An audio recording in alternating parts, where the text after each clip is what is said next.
the MPAC Zoomcast. I'm Ed Kirchdorfer, Chief Operating Officer. We are privileged today to have members of Floyd Nation coming to Mayo Performing Arts Center on Wednesday, August 16th at 8 o'clock.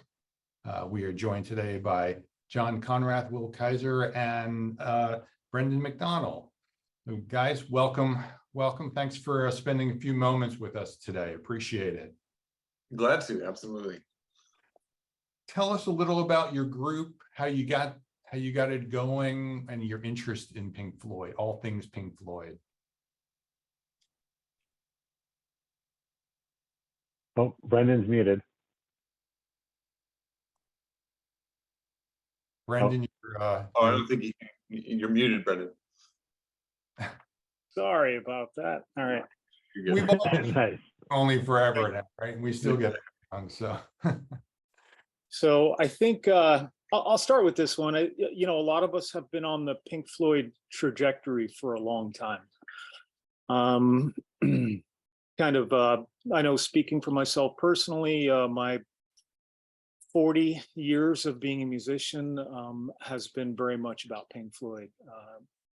Very much fascinated with their music. Much of what I've done as a guitar player has been related to Pink Floyd somehow. Whether it's kind of like emulating them in my sound or, reproducing their music just for, kicks. So actually, Ray Nesbitt, our other guitar player who isn't able to join us today, Ray and I were introduced about 25 years ago by a mutual friend.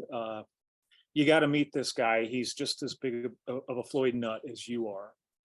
So that's kind of the genesis of Ray and I's working relationship in our interest in Pink Floyd. And I know also John and Jason, and he can touch on that a little bit more.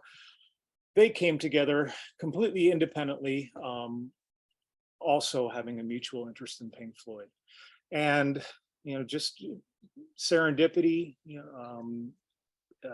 mutual friends kind of threw us all in a room. And we started playing some Pink Floyd. That's kind of how it began for me. Yeah, 25 years ago, I was basically discovering Pink Floyd and, realizing that was my favorite band of all time. And, I was playing these riffs as I was learning guitar, and it's a dream come true to be able to play these now in front of fans as big as I am. So this is really cool. To me, I'm 8 years old, the Wall album. Once I heard it, I was over. It was just it. And ever since then, that's all I could ever think about. To meet these other musicians that had a similar passion, to be able to fill a void that we felt that was in the industry, the lack of a national touring act that's US based, that is focused on the feel of the music, which we'll be talking about a little bit later, I'm sure. But there's just a void that we felt that we're filling in the industry with the music that we bring to the crowds that are out there, and they love us for it. So, is there an expectation from the audience for you to, because you're doing the music of Pink Floyd, and I don't want to call you a tribute band because I don't think you would call yourself a tribute band, right? But you play the music of Pink Floyd. Is there an expectation of, are they looking for you to recreate the music note for note? They give you the leeway to kind of put your own spin on it. Talk a little about that creative process.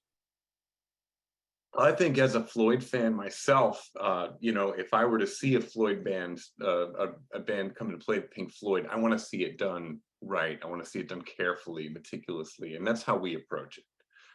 We approach it very meticulously, try to get the feel and the tone, if you will, just so in that way that you remember it psychically, and it comes through. If you close your eyes, you'll experience maybe experiences that you had listening to Pink Floyd. I think there's a big difference.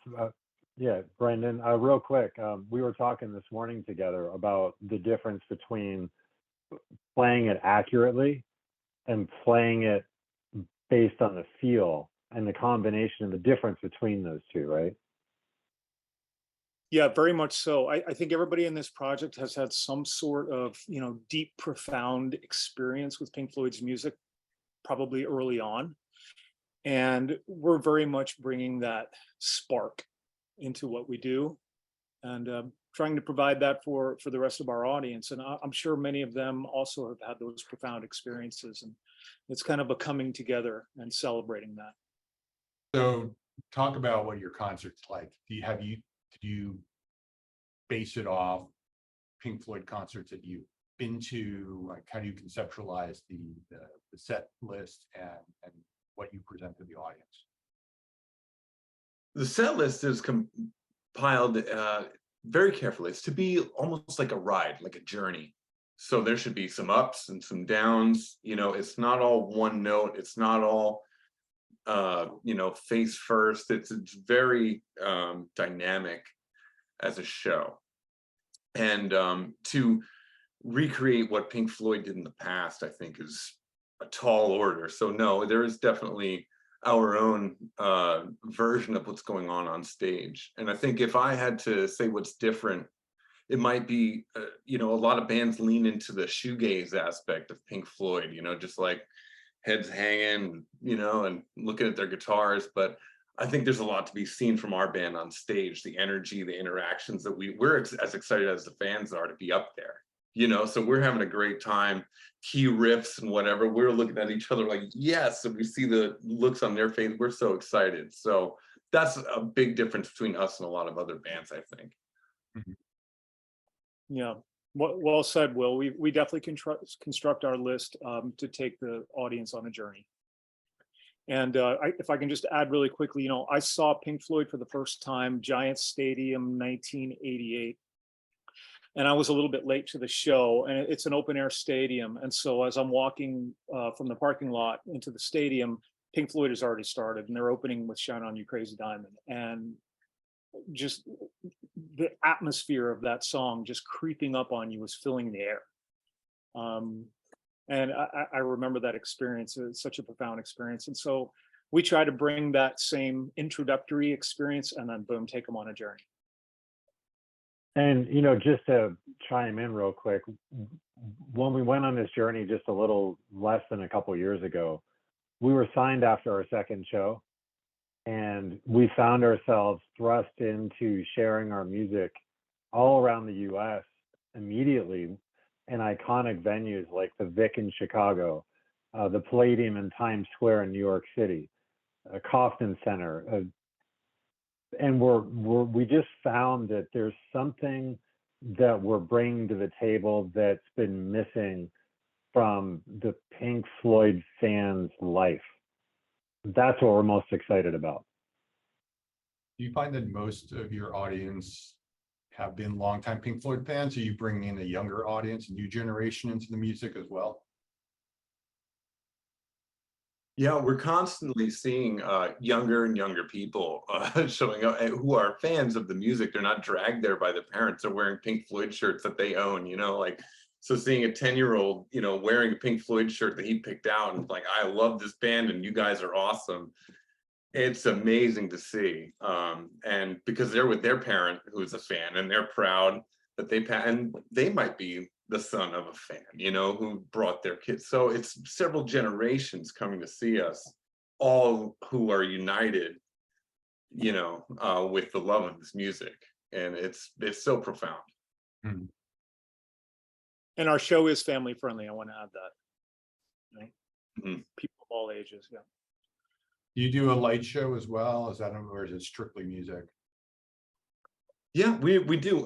We have a light show, and it's a little different than what you typically see. It's more an enhancement of the musical aspect of the show. So it's really enhancing what you're hearing on stage rather than being a show in its own. It's not taking away from anything on stage, it's enhancing what you're hearing. So it's really integrated and balanced. And we have a lot of lasers too. So And of course, for all you laser fans out there, we definitely have the lasers. What do you think it is about Pink Floyd's music that, I mean, obviously you said you were gripped by it at a pretty early age, and this is people who have been fans of the band for decades now.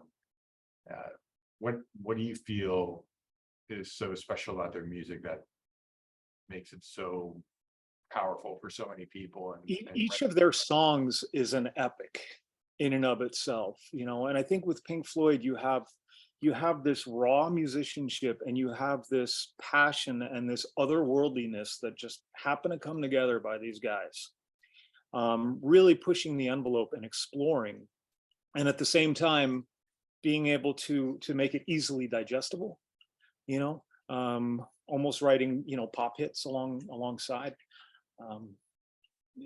Something really special. Talk about lightning in a bottle. Right. There's something profound about their storytelling and their songs, and the way that it speaks to the human experience, and the human journey, kind of on a primal level. They speak about universal topics like aging, getting older, and, you know, the world at large, and how society, you know, affects us. These are things that we all have to go through, and it's from this youthful standpoint. They were young men when they were writing some of these profound, mature topics, you know. And I think we all resonate with that because we tended to hear this music at a young age. So we appreciate that youthful view of these mature themes that are large, you know, and foreboding somewhat. And I think we all attach to that safety a little bit, where they're helping us through with their words and their beautiful music. Yeah, The I mean, biggest thing for me is, yeah, go ahead, Brandon. I was going to say, very well said, Will. And on top of that, then you have some of the best guitar ever Yes. played, and some of the best keyboard ever played. So it's also a musician's playground, you know, to play within those themes. I'm sorry, John, go ahead. No, it's good. You know, coming to the Mayo, which is super exciting for us for the first time. I always challenge. I love to run around, and everybody knows me. I'm in the audience a lot, and I'm in the auditorium a lot, and shaking babies and shaking hands and meeting people. And I always say, everyone always asks, well, why are you different? Why are you different? How are you different than everybody else? All these other big acts that we've seen with these huge light shows and laser shows. And my answer is pretty typically the same, in that in the first few minutes of the night, if we don't hook you with the drippy, sorrowful tone, the feel that David Gilmour brings right out the gate, if we don't hook you in the first 3 minutes, please come see me after the show, and I'll make it right with you. And to this day, I'll typically use the phrase, I'll say, look, if you're going to be sitting up here in front, because I'll talk to the people in the front row before the show, get ready to get your faces melted off, is always one of my favorite things to say. So, and, you know, to this date, and we've played to thousands and thousands of people, our fan base is growing exponentially. You know, for us to be able to, again, get signed after our second show, to play at venues like Mayo, to be able to bring our passion to the stage is so exciting for us. Have any of you had any interaction with any of the actual members of the band? I haven't yet. That's growth mindset. Well, our very first show, so we have had our share of what I would call celebrities. Our very first show was John Davison from Yes, the band Yes, if you're familiar with that, was actually on stage with us, which is really super cool. We've had people come and help us on some drum things. One in particular was Jeff Seitz. Jeff is the production manager for Stuart Copeland of the Police. He's one of our biggest fans. Who else, Brendan, Will? Who else comes to mind? Patrick Moraz. Patrick Moraz, a synthesizer keyboardist from Yes. Mm-hmm. Yeah. So it's been interesting to see, even though we haven't had that touch yet. And of course, the guys from, you know, Brit Floyd are great friends of ours too. But you know, it's a small group in this space in the country, and after not too long of a time, you start to get to know everybody. So hopefully, one of these days, you know, Yeah. we will get to meet our mentors, if you will. Right. Pink Floyd, by the way, was the first band that we had on stage here for a full capacity event after COVID, which was in the middle of a hurricane. Was we thought it was a foreboding night, but 1,000 people sloshed out in a hurricane that was very damaging to the area. Oh, wow. Because they wanted to be together and share that experience. So, and we have a pretty solid, rabid Pink Floyd base here in North Jersey. So, I think they'll be very excited to Absolutely. see you Yeah. all in a couple of weeks. Do you anything specific to our show on the 16th that people should know about? Any We're, surprises? we're going to play some amazing songs. Yeah. And We're gonna- we're We're going gonna- to do Pink Floyd. sorry, I have to ask, do you have a favorite song you like performing, either you like performing or you just like listening to? What's your, I know it's hard to say when there's so many of them, but is there? There are so many, for me, it's Time. I think that is, it's in your face and it's got its beautiful moments. It's hard, it's soft, and it's drippy at the end, and you get everything you want from Floyd. I think in that you get some tough, hard vocals and then some sweetness. It's really beautiful. I love doing that one. Yeah, for me, it's definitely, I mentioned this before already, Shine On, kind of opening the show with that slow atmosphere that just it just builds into these beautiful movements and beautiful tones. Shine On You Crazy Diamond, I feel is like the whole catalog of Pink Floyd all squeezed into one song, one 14-minute journey until bam, hits you with full on gospel. That's a big moment for me. We're bringing out some new material with us this time. We're going to be performing a song called Cluster One, which is also another beautiful, just slow undulating journey, dripping with guitar, dripping with piano tones, and just you feel the Pink Floyd. I feel it deep in my soul with that song. John, you have one? Oh, I'm a one of these days guy, man. So you give me one of these days in a good tempo, I'm all over that. 100%, 100,000,000%. And then of That's course, Brendan. Yeah, Brendan's a huge fan of Shine On 1 to 5. I'm actually a huge fan of the second part of Shine On as well, which I think is another incredibly epic journey. And of course, Echoes. I mean, who doesn't like Echoes? There probably won't be enough time for us to do that at the show because it's 20+ minutes long. But again, I love the older Floyd stuff too. Yeah.